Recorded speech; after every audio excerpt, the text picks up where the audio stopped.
अध्याय 4 सबक 3 अपने काम से काम रखो। 1974 में मैकडॉनल्ड के मालिक रे क्रॉक से आग्रह किया गया कि वे ऑस्टिन में टेक्सास यूनिवर्सिटी में एमबीए की कक्षा में व्याख्यान दें। मेरा एक करीबी दोस्त की कनिंघम वहां एमबीए कर रहा था। बहुत अच्छी और प्रेरणादायी चर्चा के बाद कक्षा खत्म हो गई और विद्यार्थियों ने रे से पूछा कि क्या वे बियर के लिए उनके फेवरेट बार में चलेंगे। रे तैयार हो गए। जब सब लोगों के हाथ में बियर आ गई तब रे ने पूछा, मेरा असली बिजनेस क्या है? कीथ ने कहा। हर कोई हंस पड़ा। ज्यादातर एमबीए विद्यार्थियों को लगा जैसे रे मजाक कर रहे थे।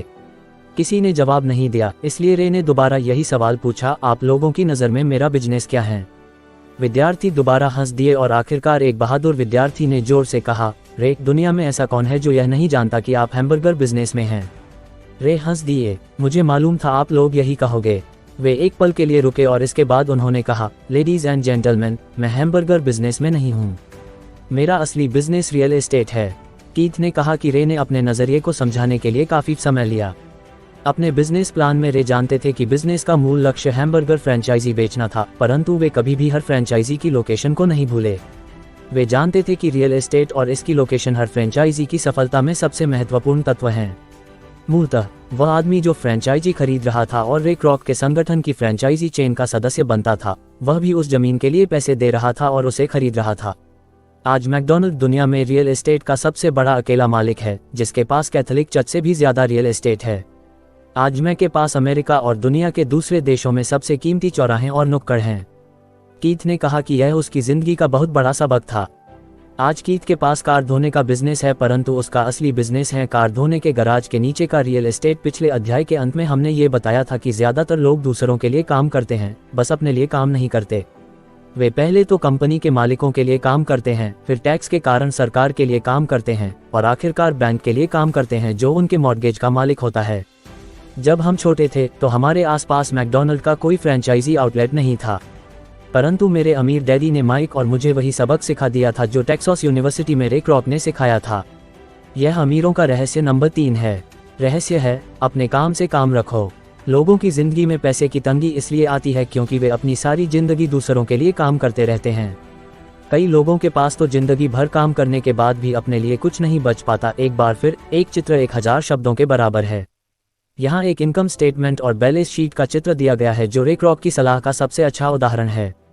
हमारी वर्तमान शिक्षा पद्धति आज के युवाओं में अकादमिक कुशलताएं विकसित कर उन्हें अच्छी नौकरियां दिलाने के लिए तैयार करती है। उनकी जिंदगी उनकी तनख्वाह के चारों तरफ घूमती है, या जैसा पहले बताया जा चुका है, उनकी आमदनी वाले कॉलम के चारों तरफ, और ज्यादा अकादमिक कुशलताओं को विकसित करने के बाद वे अपनी व्यावसायिक योग्यताओं को बढ़ाने के लिए और ऊंची शिक्षा हासिल करते हैं। वे इंजीनियर, वैज्ञानिक, रसोई, पुलिस अफसर, कलाकार, लेखक इत्यादि बनने के लिए पढ़ाई करते हैं। उनकी व्यावसायिक योग्यताएं उन्हें काम करने और पैसा कमाने का मौका देती हैं, परंतु ध्यान रहे वे पैसे के लिए काम करते हैं। आपके प्रोफेशन और आपके बिजनेस में बहुत बड़ा अंतर है। मैं अक्सर लोगों से पूछता हूं, आपका बिजनेस क्या है? और वे कहते हैं, मैं एक बैंकर हूं। फिर मैं उनसे पूछता हूं कि क्या वे बैंक के मालिक हैं? और सामान्यतः उनका जवाब होता है, नहीं, मैं वहां काम करता हूं। इस तरह उन्होंने अपने प्रोफेशन और अपने बिजनेस को एक ही समझ लिया है। उनका प्रोफेशन एक बैंकर का हो सकता है, परंतु उनका अपना बिजनेस कुछ भी नहीं है। रे क्रॉक अपने प्रोफेशन और अपने बिजनेस के बीच के अंतर को बहुत अच्छी तरह जानते थे। उनका प्रोफेशन हमेशा वही था। वे एक सेल्समैन थे। एक समय वे मिल्कशेक के लिए मिक्सर बेचते थे और कुछ ही समय बाद वे हैमबर्गर फ्रेंचाइजी बेचने लगे। हालांकि उनका प्रोफेशन हैमबर्गर फ्रेंचाइजी बेचने का था, परंतु उनका बिजनेस आय दिलाने वाले रियल एस्टेट को इकट्ठा करना था। स्कूल के साथ एक समस्या यह है कि आप जो विषय पढ़ते हैं आप वही बन जाते हैं। उदाहरण के लिए, अगर आप कुकिंग का अध्ययन करते हैं तो आप शेफ बन जाते हैं। अगर आप कानून का अध्ययन करते हैं तो आप वकील बन जाते हैं, और अगर आप ऑटो मैकेनिक्स का अध्ययन करते हैं तो आप मैकेनिक बन जाते हैं।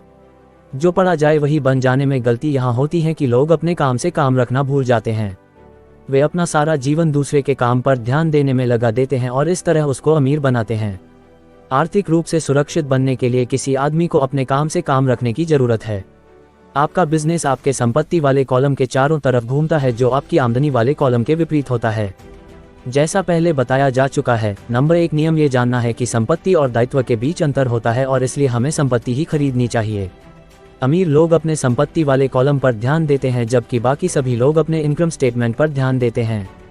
इसीलिए हमें ये बहुत सुनने में आता है, मुझे ज्यादा तनख्वाह की जरूरत है, काश मुझे प्रमोशन मिल जाए। मैं एक बार फिर स्कूल जाकर कुछ और प्रशिक्षण लेने वाला हूँ ताकि मैं बेहतर नौकरी पा सकूँ। मैं ओवरटाइम करने वाला हूँ। शायद मुझे कोई पार्ट टाइम काम मिल जाए। मैं 2 सप्ताह में नौकरी छोड़ रहा हूँ। मुझे एक नई नौकरी मिल गई है जिसमें तनख्वाह ज़्यादा है। कई समूहों में ये समझदारी के विचार हैं, परंतु अगर आप रे क्रॉक की बात समझ लेते हैं तो ऐसा करके आप अपने काम से काम नहीं रख रहे हैं। ये सभी विचार अपना पूरा ध्यान आमदनी वाले कॉलम पर केंद्रित किए हुए हैं, और अगर अतिरिक्त धन का उपयोग आमदनी बढ़ाने वाली संपत्तियों को खरीदने में किया जाता है तभी वह आदमी आर्थिक रूप से सुरक्षित हो सकता है। गरीब और मध्य वर्ग के ज्यादातर लोग आर्थिक रूप से पुरातनपंथी होते हैं, यानी मैं जोखिम नहीं उठा सकता, यानी कि उनका कोई आर्थिक आधार नहीं होता। वे अपनी नौकरियों से चिपके रहते हैं। वे खेल को सुरक्षित तरीके से खेलते हैं। जब कंपनियों का आकार छोटा होने लगा तो लाखों करोड़ों लोगों को पता चला कि जिसे वे अपनी सबसे बड़ी संपत्ति मानते थे, यानी कि उनका घर, वह उन्हें जिंदा मार रहा है। उनकी घर नामक संपत्ति हर माह उनकी जेब से पैसे निकलवा रही थी। उनकी कार, उनकी दूसरी संपत्ति, भी उन्हें जिंदा मार रही थी। गराज में रखे $1000 में खरीदे गए उनके गोल्फ क्लब अब $1000 के नहीं रह गए थे। नौकरी की सुरक्षा न होने के कारण अब उनके पास जीवनयापन का कोई आधार नहीं बचा था। उनके विचार में जो संपत्तियां थीं, वे पैसे के संकट के समय में उनकी कुछ भी मदद नहीं कर सकती थीं। मैं यह मानकर चल रहा हूं कि हम में से ज्यादातर ने मकान खरीदने या कार खरीदने के लिए बैंकर से लोन के लिए आवेदन फॉर्म भरा है। नेटवर्थ खंड पर नजर डालना हमेशा रोचक रहता है। ये रोचक इसलिए होता है क्योंकि इससे हम जान पाते हैं कि बैंकिंग और अकाउंटिंग में किन चीजों को संपत्तियां माना जाता है। एक दिन कर्ज लेने के लिए मेरी माली हालत बहुत अच्छी नहीं लग रही थी, इसलिए मैंने अपने नए गोल्फ क्लब, मेरे आर्ट कलेक्शन, पुस्तकें, स्टीरियो, टेलीविजन, अरमानी सूट्स, कलाई घड़ियां, जूते और दीगर चीजों को संपत्ति वाले कॉलम में दिखा दिया। मेरे लोन के आवेदन को अस्वीकार कर दिया गया क्योंकि मेरा बहुत ज्यादा निवेश रियल एस्टेट में था। लोन कमेटी को यह पसंद नहीं आया था कि मैं अपार्टमेंट हाउसेस से इतने ज्यादा पैसे कमा रहा था। वे ये जानना चाहते थे कि मेरे पास एक सामान्य नौकरी क्यों नहीं है जिसमें वेतन मिलता हो। उन्होंने मेरे अरमानी सूट्स, गोल्फ क्लब या आर्ट कलेक्शन के बारे में कोई सवाल नहीं किए। जिंदगी कई बार कठिन हो जाती है जब आप स्टैंडर्ड प्रोफाइल में फिट नहीं होते हैं। मैं हर बार चौंक जाता हूं जब मैं किसी को ये कहते हुए सुनता हूं कि उनकी नेटवर्थ $10 लाख है या $1 लाख है या ऐसा ही कोई और आंकड़ा। नेटवर्थ के सटीक न होने का एक खास कारण यह है कि जिस पल आप अपनी संपत्तियों को बेचना शुरू करते हैं, आपको प्राप्तियों पर टैक्स चुकाना पड़ता है। इतने सारे लोग अपने आप को पैसे के गहरे संकट में डाल लेते हैं जब उनकी आमदनी कम हो जाती है। पैसा जुटाने के लिए वे अपनी संपत्तियां बेचते हैं। पहले तो उनकी व्यक्तिगत संपत्तियां सामान्यतः उस मूल्य से बहुत कम में बिकती हैं जो उनकी बैलेंस शीट में दिखाया गया है, या अगर संपत्तियों को बेचने से कोई फायदा होता है तो उस पर टैक्स लगा दिया जाता है। तो एक बार फिर सरकार फायदे में से अपना हिस्सा ले लेती है और इस तरह कर्ज से उबरने के लिए जुटाई जाने वाली रकम को कम कर देती है। अपने काम से काम रखना शुरू कर दें। दिन की नौकरी को करते रहें, परंतु असली संपत्तियों को खरीदना भी शुरू कर दें। परंतु ऐसे दायित्वों या व्यक्तिगत चीजों से बचें जिनकी कीमत एक बार घर लाने पर कम हो जाए। आप जिस क्षण एक नई कार शोरूम से बाहर ले जाते हैं, उसकी कीमत 25% कम हो जाती है।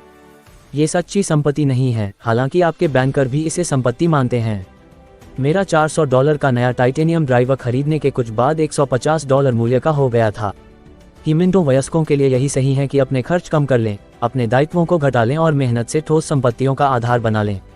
उन युवा लोगों को जिन्होंने अभी घर नहीं छोड़ा है, ये सिखाया जाना चाहिए कि संपत्ति और दायित्व के बीच क्या फर्क होता है। घर छोड़ने से पहले ही उन्हें संपत्ति वाले कॉलम को बनाने की प्रेरणा दी जानी चाहिए। इसके पहले कि वे घर छोड़े, शादी करें, घर खरीदे, बच्चे पैदा करें, खतरनाक आर्थिक स्थिति में फंसे, नौकरी को कसकर पकड़े रहें और हर चीज को उधार खरीदें। मैं बहुत सारे युवा दंपतियों को देखता हूं जो शादी कर लेते हैं और अपने आप को एक ऐसे जाल में फंसा लेते हैं जिससे वे अपनी नौकरी के बहुत सालों तक खरल से बाहर नहीं निकल पाएंगे। जब आखिरी बच्चा घर छोड़कर चला जाता है, तब ज्यादातर लोगों को यह एहसास होता है कि उन्होंने रिटायरमेंट की पर्याप्त तैयारी नहीं की है और वे थोड़ा पैसा अलग रखना शुरू कर देते हैं। फिर उनके अपने मम्मी डैडी बीमार हो जाते हैं और उन पर नई जिम्मेदारियां आ जाती हैं।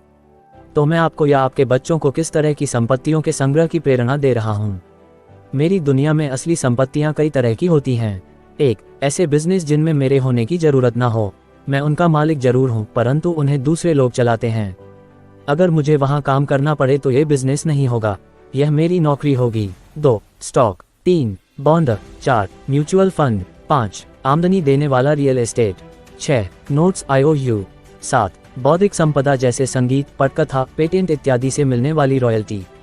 8, और ऐसी हर चीज जो कीमती है, जो आमदनी देती है और जिसका मूल्य बढ़ जाता है और जिसका बाजार तैयार है। जब मैं एक छोटा बच्चा था तो मेरे पढ़े लिखे डैडी ने मुझे एक सुरक्षित नौकरी ढूंढने की सलाह दी।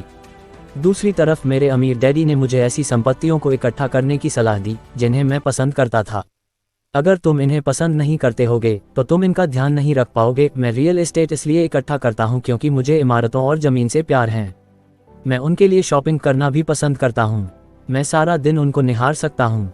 जब समस्याएं आती हैं तो समस्याएं उतनी बुरी नहीं होती कि उनके कारण रियल एस्टेट के लिए मेरा प्यार कम हो जाए। ऐसे लोग जो रियल एस्टेट से नफरत करते हैं उन्हें इसे नहीं खरीदना चाहिए। मुझे छोटी कंपनियों के स्टॉक से भी प्रेम है, खासकर नई कंपनियों के स्टॉक से। इसका कारण यह है कि मैं एंटरप्रेन्योर हूँ, न कि कोई कॉर्पोरेट व्यक्ति। मेरे शुरुआती सालों में मैं बड़े संगठनों में काम कर चुका हूँ, जैसे कैलिफोर्निया के स्टैंडर्ड में मरीन कॉर्प्स और ज़ेरॉक्स कॉरपोरेशन में। मैंने इन संगठनों में बिताए समय का मजा लिया है और मेरे पास कई सुखद यादें हैं, परंतु भीतर से मैं कंपनी में काम करने वाला आदमी नहीं हूँ। मुझे कंपनी शुरू करना अच्छा लगता है, परंतु उन्हें चलाना मुझे उतना अच्छा नहीं लगता।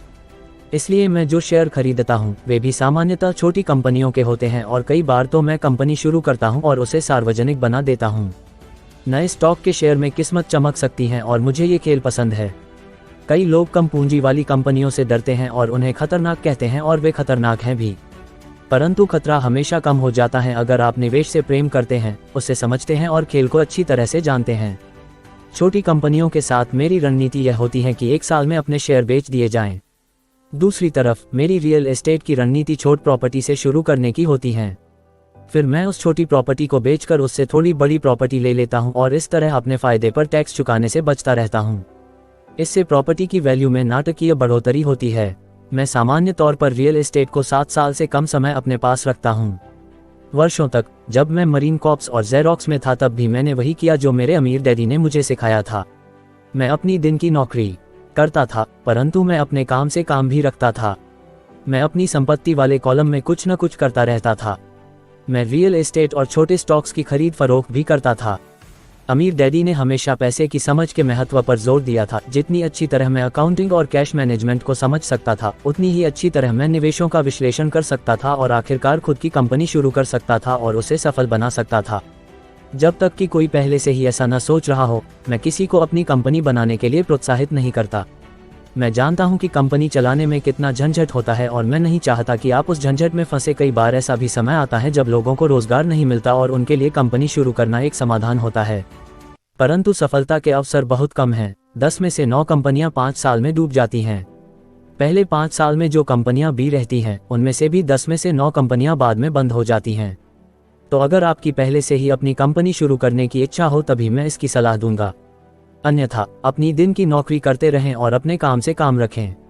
जब मैं कहता हूं कि अपने काम से काम रखें तो मेरा यह मतलब है कि आप अपनी संपत्ति वाले कॉलम को ज्यादा मजबूत बनाते रहें। एक बार इसमें $1 जाए तो वह बाहर न निकल पाए। इसे इस तरह सोचें कि जब $1 आपकी संपत्ति वाले कॉलम में जाता है तो वह आपका कर्मचारी बन जाता है। पैसे के बारे में सबसे अच्छी चीज़ यह है कि यह हर दिन 24 घंटे काम करता है और ऐसा पीढ़ियों तक कर सकता है।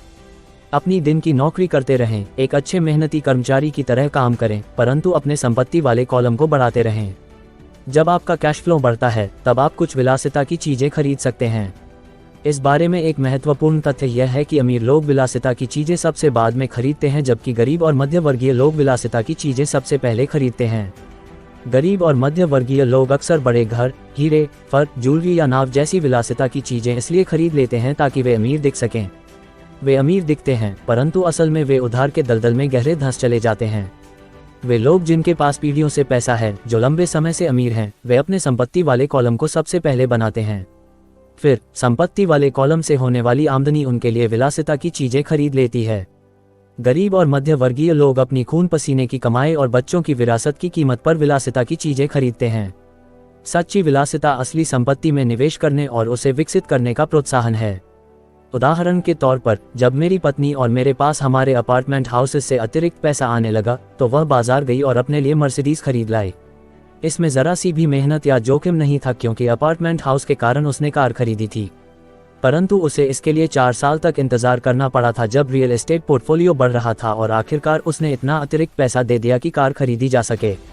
परंतु मर्सिडीज की यह विलासिता दरअसल एक सच्चा पुरस्कार है क्योंकि उसने ये साबित कर दिया था कि वह अपने संपत्ति वाले कॉलम को सही तरह से बढ़ाना जानती है। अब उसके लिए उस कार की कीमत सामान्य रूप से खरीदी गई कार से कहीं ज्यादा है। ज्यादातर लोग अक्सर इच्छा जागने पर बिना सोचे समझे जाते हैं और कर्ज पर कार या विलासिता की कोई और चीज खरीद लाते हैं। हो सकता है कि वे जिंदगी से ऊब चुके हों या उन्हें सिर्फ एक नए खिलौने की जरूरत हो। कर्ज पर विलासिता की चीज खरीदने से देर सबेर वह आदमी उस चीज से चिढ़ने लगेगा, क्योंकि उसके कारण जो कर्ज लिया गया है वह एक भार बन जाएगा। एक बार आप अपने बिजनेस को बनाने, उसमें निवेश करने का समय निकाल लेते हैं, तो फिर आप उसमें जादू की छड़ी घुमा सकते हैं, जो अमीरों का सबसे बड़ा रहस्य है। ये रहस्य अमीरों को भीड़ में सबसे आगे रखता है। अपने काम से काम रखने का इनाम, जो आपको उस राह पर चलने के लिए मिलता है जिस पर अमीर लोग चलते हैं।